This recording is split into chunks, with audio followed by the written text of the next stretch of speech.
But then governments changed. One was overthrown, blah, blah, blah, blah. And I told him he had an opportunity. They were going to pay out the directors, right? And the professional fees, right? That's how the model works. And I said, take all your commission up front, if you can. As much of it, take a haircut. And none of the others, the accountants, the lawyers, the professional engineering firms, nobody else would take a haircut. So that $31 million was all his. And then the deal collapsed. $150 million was stolen and disappeared into the atmosphere. And he was the only guy that got paid. And then everybody came begging. And I said, don't pay a penny. So of the $3.9 billion, the only thing that got paid was the $31 million. And he left about 180, 200 million on the table. But it's not. But you guys, you probably wouldn't have taken a haircut either. Simon, he's also lost 180 pounds since then. So he's not 2 tons of fun anymore. But I show it to you for a couple of reasons. Number one, $3.94 billion deals can get done. Number two, there is a whole other level or 2 levels of confusion and detail that happens with the big deals. And when it's one government, 12 governments means it's 1,000 times harder. 2 governments is 500 times harder. But those deals are available out there. He's doing hospitals now. Of course, he has the rep now of doing that big deal, energy deal. It was alternative energy. But he lived on his own money in the beginning, because in big project financing, nobody will give you. And this isn't cash. This is projected cash flow covering debt service, not real cash flow, because none of this shit's built yet. Okay, yes. Number one, is he liable? What is he liable for? You're not liable for anything. And that's just because of the way contracts were written? No, you're not liable. Don't worry about liability. Who's going to come and sue your fat blonde ass? Nobody. No, nothing. There's no liability. I've never had an accountant or a law firm come after one of the kids in 26 years. Never. First of all, it'd be embarrassing. If you're going to worry about liability, you should go home now and go to another seminar. Never in 26 years. I've never been sued in 49 and a half years for that liability. I've been sued for plenty of other things, but not that. Any other things about? Yes, sir. Were you on his board? No, I wasn't. I wasn't his chairman. I was not. The second roll-up that we attempted was I was his chairman, and then it didn't work out. And that deal collapsed, and now he's on another roll-up, which I have nothing to do with. Yeah. Is it better if the government's been in for a while or not? No, it's better if the government starts the first day, because then they got so many, and depending on when elections are, but you can't really count on elections because they get thrown out. And the more wishy-washy the government, in other words, unstable, the bigger the opportunities. And they lure $20 billion contracts and $7 billion contracts, and I never saw any of these governments ever weigh less than $1 billion contract in front of you. And it sucks a lot of kids into the vortex. And most of the kids that get sucked into the vortex don't know what the fuck they're doing. At least indirectly through me, he knew what the fuck he was doing. But he was living large before. He lived in the penthouse at the Ritz-Carlton. Before. He runs through a lot of money. But the point of the thing is, one, the big deals are there, but number two, even though he was ready to close the big deal in, I think, 6 weeks, another 2 years and 4 months, roughly 4.5 months later, it closed. And you won't forget because you're starving to death, but you forget what the deal was when you started. So much time will pass. You'll literally forget. And it's not like you can go out and do another deal because you got to keep the pressure on. And keeping the pressure on when it's different provinces, I mean, you got to be there.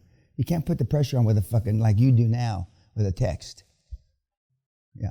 Was the $3 million spent on the attorneys and? No. It was just his lifestyle. He didn't pay anybody anything. Nothing. Not a dime. I mean, but he wasn't earning his regular income, so he went through the money. Now you're thinking, well, how did he spend $3 million in 2.5 years? Easy.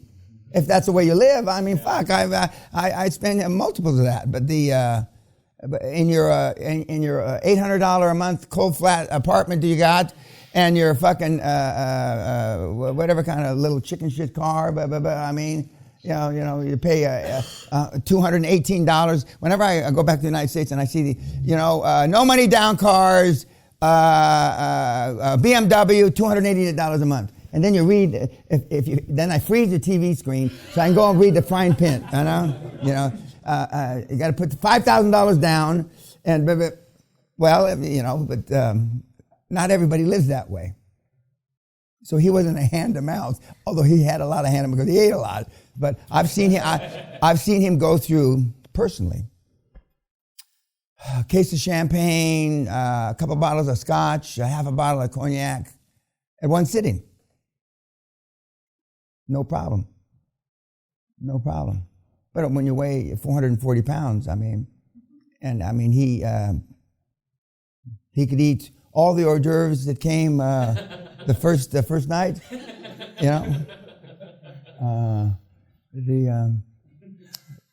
but he's a hard-working fucker. 20 hours a day is no big deal to him. But any questions about? I didn't want to miss that because even though it's a couple years old, because it is possible, and we've had other guys and gals dinosaur hunt that faded away and just blew their brains out. Okay, his actually got done. Okay, so and he's around still, and hopefully I'm going to see him when I go to Hong Kong. Hong Kong, because of the riots and stuff, it's interesting that normally I have between 50 and 150 people want to see me in every city I go to. 0 in Hong Kong. Because of the riots, they're afraid. 0. So I'm gonna be flush with time. I told Sally, I'll sleep in and I might get a massage and a facial and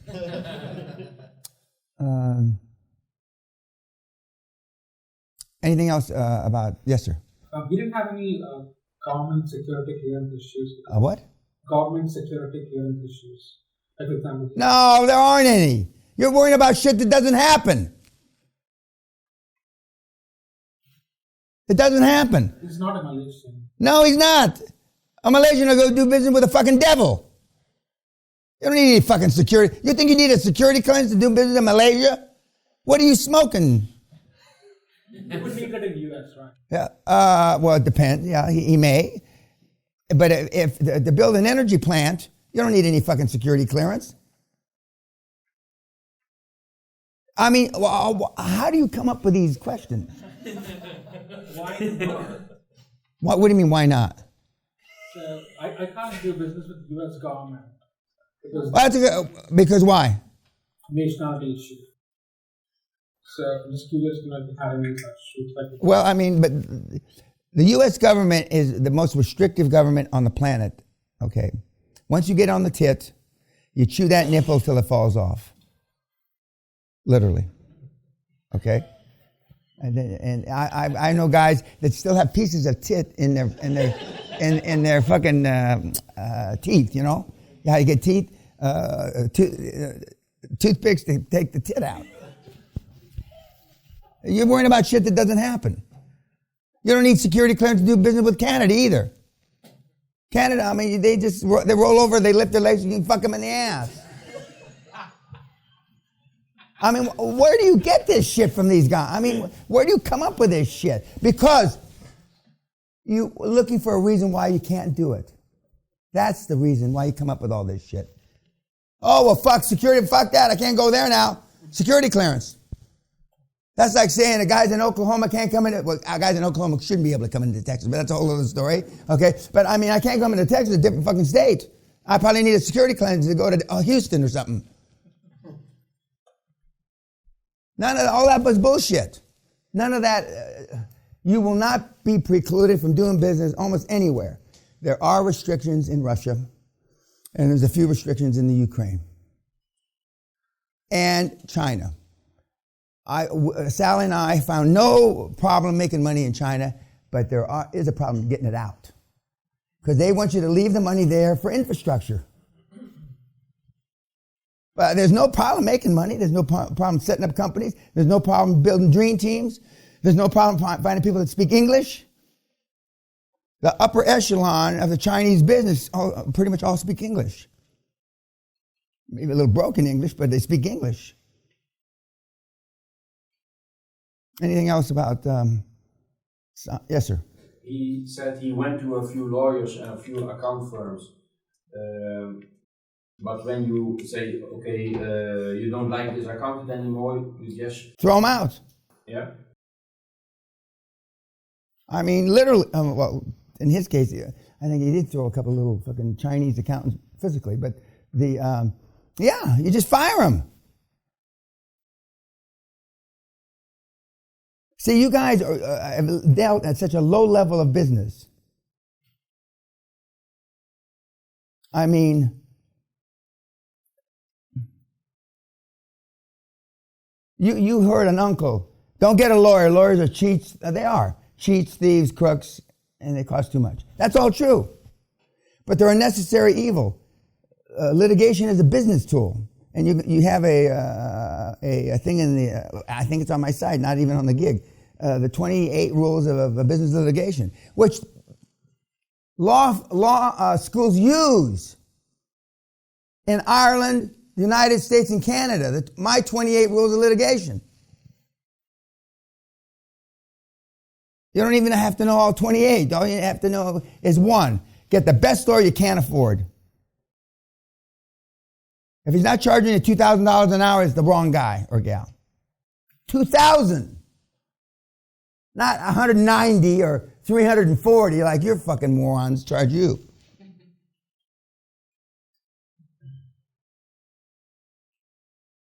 But he didn't give up. And it came close when they were going to throw him out of his penthouse. He was going to have to get a house as big as his master bedroom. But it came to fruition, so, the rest is history. So what, anything else about Simon? But that's why I tell the kids not to go after the dinosaurs and those things. Because they don't, and he had money. You have no money. You couldn't last 3 years, other than living with your mother.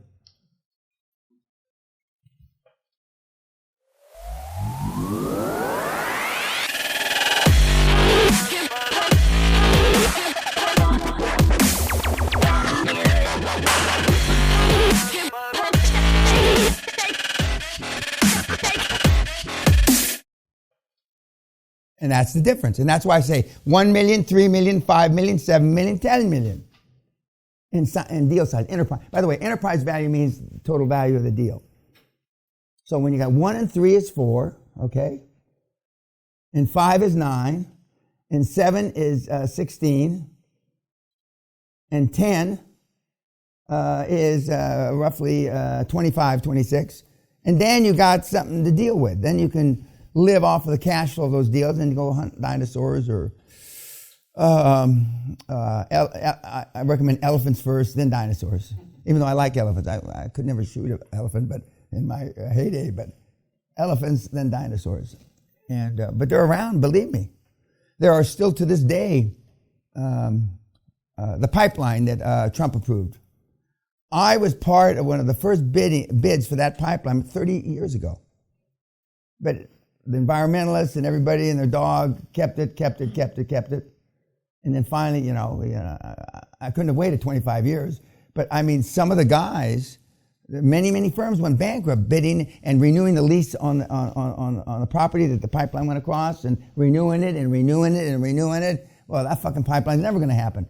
But the guys that were there at the bottom, at the very nadir, got fucking super rich. But 23 years of people, dead bodies to get to that point. And that's why I say don't get involved in those in the beginning. Yeah.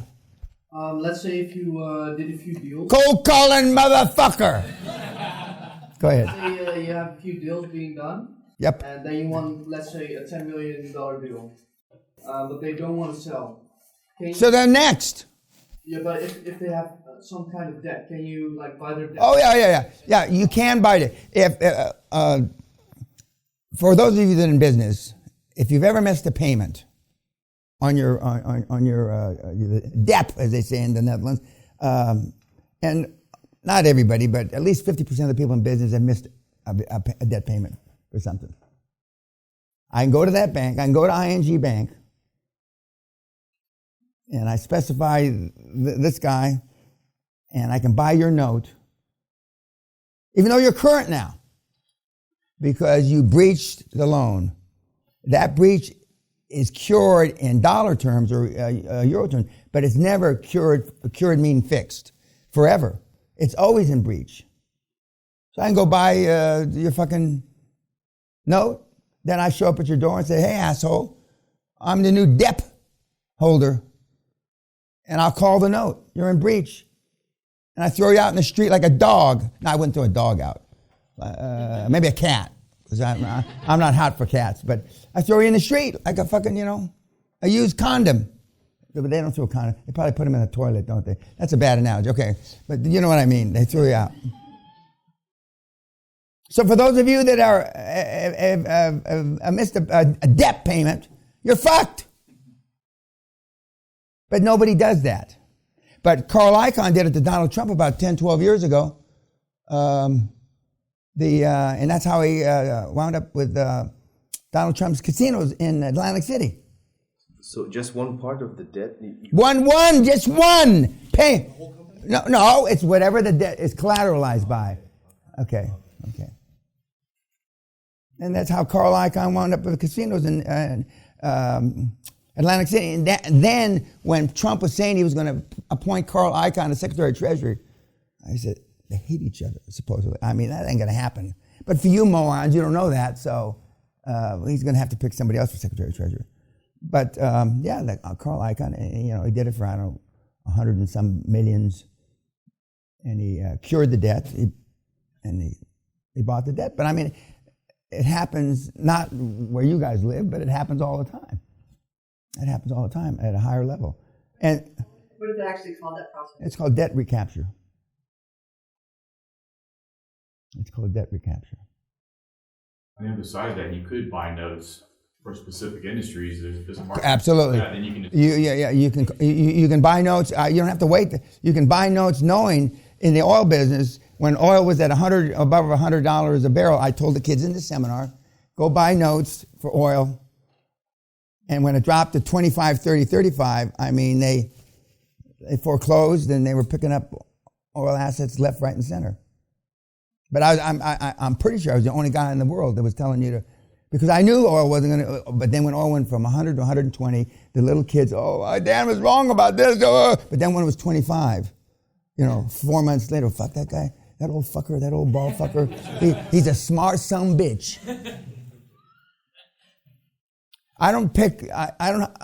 Nobody knows how to pick the very bottom of the market. But I know how to pick I'm very good at picking major trends. It's like when I called the top of the Bitcoin market. 19,700 back in December 2017, I think it was. And it went to 3,000 or 4,000, and now it's back at 8,000 or 10,000, something like that. But I said, this is it. I mean, the hallucinating is at its peak. And if you knew who was behind Bitcoin when it comes out, and it's going to come out someday, it's not some little Jap fucker coder in a cave in fucking Yokohama. Okay? When it comes out, Bitcoin's going to zero. Zero. When it comes out, that it's just a big fucking scam. Warren Buffett, Bill, none of the guys are in Bitcoin. For a reason. Because they know, like I know, who's behind it.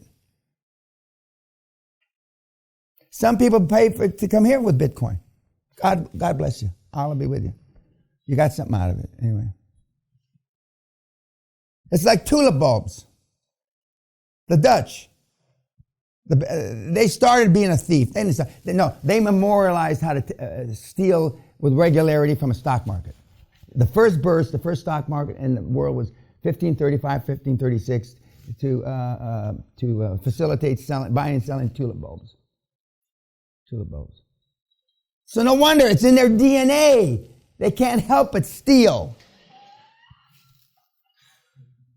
It just is, and but tulip bulbs. But stock market is at peak. It's going to go up more. No, it may go up another 5 years. I don't know. I don't care. But okay. And I know you got some stock, and I know you're right. And you're you have a 401k, Doc? Yes, sir. Okay, a little 401. Okay, he's got his little 401k, you know. And he's actually got a few bucks as compared to not too many of you in the room. And we're talking. I'm only going to talk generically because I don't want to embarrass you too much. Other than you got a little 401k that you probably look at 3 times a day on your cell phone. If you had $1 million in the market in 2009, okay, when the market kind of bottomed out, okay, and when it went back, it was about the major indice that people look at or index was the Dow. It was at about 10,000, more or less, 10,000, the Dow, okay. Now we're at 26, 27. But when the market doubled to 20,000, about just when Trump took over, more or less. Everybody forgets the market's up 20% since Trump's president. It's not because of fucking Obama the market's up. It's not because of gold, but okay. You had $1 million in the market. You would have been in the top 0.5% of people in the stock market if you had $1 million in the stock market. Because $1 million is no money, but to a regular bricklayer and a doctor or whatever, $1 million is a lot of money. So your money doubled from 1 million to 2 million. Right? And it doubled. How many years did it take? Took from 2009 to roughly 2016, 17. So it's 8 years. Well, money doubles at 7.5% every 7 or 8 years. So you basically got 7.5% on your money. And your money doubled. So now your 401k's got 2 million. You can't live on 2 million if you're not going to invade principal. In other words, interest. How much are you going to get on your 2 million if you took it out of the market and you put it in something? If something safe. Treasuries, forget about. In this country, gilts, forget about. You're going to get maybe 2%, less than 2%. If it's, Sally and I pay negative interest to keep our money safe. We pay the bank to hold our money. So let's say you're getting 3%. You really got a good deal. 3% on your 2 million. That's 60 grand a year. Now, some of you would like to live on 60 grand a year because you're sucking at fumes from that tailpipe. But you can't live on 60 grand a year, which is $5,000 a month. Remember, and that's before they take taxes out. So, what if the market doubled from there? In other words, your 1 million went to 4 million. And that means your money grew at 14, 15%. There's not a money manager on the planet that has created 15% a year other than for 1 year, maybe 2 years, and then. So even if the market sextuples from here, you're fucked. And so the people that say the stock market is a loser's game, they're right. But you'll say, and people say, it's better than nothing. Sally and I have been in cash, 100% cash, until we bought those shares in Berkshire Hathaway earlier this year. Sally did, so we could go to the Berkshire Hathaway, annual meeting. Because rich people are concerned about a return of their investment, not a return on their investment. Now listen to that. They want to get their fucking money back. They don't give a fuck if there's any interest on it. I've never heard any of the big fucking hitters, high ticket closers that I have the privilege of knowing that it said, I got a 8% ROI. I've never heard the words ROI, return on investment, come out of their fucking lips in 50 years in business. Never.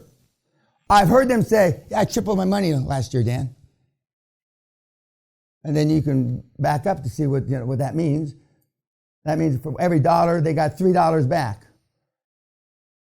In the oil business, they used to talk about getting a return of capital in 3 years. That was an average deal, a return of capital in 3 years. But nobody talks. Most of you that listen to your net worth don't even know what net worth really means.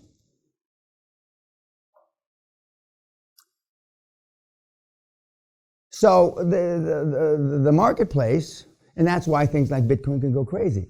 And that's why, in Mayfair, which is the Beverly Hills exclusive area of London real estate, has gone down in value 5 quarters in a row, but nobody talks about it. 5 quarters in a row. London real estate.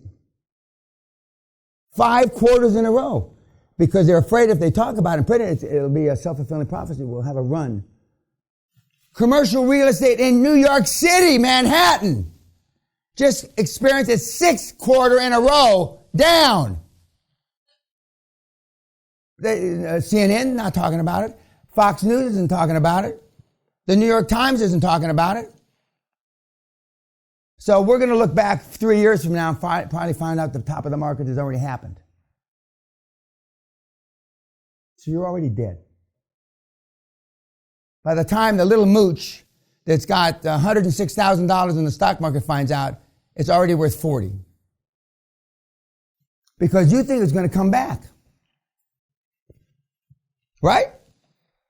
If you do a long-term chart of the stock market from 1905 or 1906, but you don't have 118 years.